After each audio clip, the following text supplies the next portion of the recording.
You know, you could be surrounded by people every single day.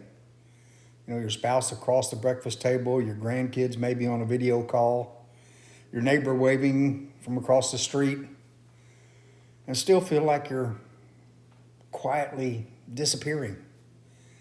My name's Bill Bergfeld. I'm glad you're here. If any of that sounds familiar, hear this clearly. Right at the very top, that feeling is not you losing your mind. And it's not depression sneaking up on you either. It's something, it's a lot more specific. And it's a lot more common than anybody ever tells you about before you even get there. Here's what nobody tells you. The loneliest people I talk to aren't always the ones with empty calendars or nobody left to call on the phone. You know, some of them have a full house. Spouses who love them, kids who call every Sunday like clockwork, grandkids running around everywhere, climbing into their lap. They still feel like ghosts in their own lives. If you're retired expecting freedom and you got something that feels more like stuck or static, kind of a low, quiet hum of emptiness that you can't quite put a name on it.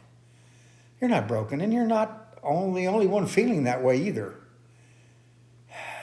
AARP just released a new research document showing that 40% of the adults over 45 say they're lonely right now. 40%. That's not a small, sad statistic buried in the back of some report. That's 4 out of every 10 people standing next to you at the grocery store, sitting across from you at church, and waving to you from another porch. So if you felt this, you can stop wondering what's wrong with you. Nothing's wrong with you. Nothing's happened to you. It has a name, and if nobody said it out loud yet, well, let's name it. Because loneliness is the word we reach for, but I don't think it's quite the right word, and that mismatch is part of why this feeling is so hard to shake. You keep reaching for a label, and you just can't quite find one that fits. Here's the real thing down underneath. It's not that you're alone. It's that you're no longer needed. Think about the last job you held, especially if you held it for a long time. Maybe you ran a department or a section of your company. Maybe you managed a crew. Maybe you were the one who opened the store every morning, or the one whose name was on the file when something needed fixing. For 30, 35, 40 years, your phone rang because someone needed something only you could provide. Somebody's Tuesday depended on you showing up, and then one day, it didn't. The retirement party happened, the sheet cake got eaten, and the phone got quiet. Not because people stopped loving you, but they didn't, but because the specific thing that made your presence necessary, not wanted, necessary, walked out the door with your retirement badge. Here's what the research is starting to catch up to. Psychologists studying this exact transition describes it as losing identity. Every email that needed your reply, every question that landed on your desk, every let me check with that ended in your name.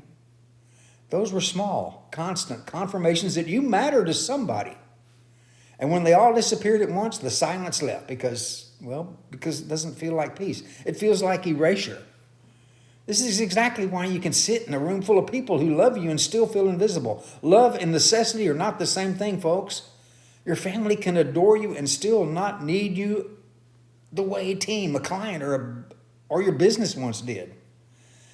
Nobody's checking with you before they make a decision anymore. Nobody's Tuesday collapses if you don't show up. And so a part of you goes looking for evidence that you still matter. And you come up empty, even though you're surrounded by people. I've talked with firefighters, teachers, business executives, nurses, small business owners, people from every corner of every working life, and the pattern is the same. The more the sense that you're confused, what you did for a living, the harder this whole pattern is. And honestly, your whole culture trains us toward that fusion. We ask kids what they want to be when they grow up, not who they want to be. We ask what they want to be. We introduce ourselves at parties with our job titles. We spend 40 years building identity out of being useful to other people. So it shouldn't surprise you that when the usefulness stops, the identity built on top of it disappears also. It's a signal. It's telling you exactly what's missing, which means it's also telling you exactly what to go rebuild. Here's what I want you to try this week. Not a 5-point life plan, just 2 small, doable things, I think. First, find one person, just one, this week, who's specifically expecting you. Not a vague, I should volunteer somewhere someday. One specific person, maybe it's a grandchild, who gets a standing Tuesday phone call from you, and you're the only one who calls them. Maybe it's a neighbor whose dog you walk every morning at 7, rain or shine, because they've come to count on you. Maybe it's just a younger person in your old field of study or your old work who could use 15 minutes of your experience, maybe just once a month. The size of the commitment matters far less than its specificity.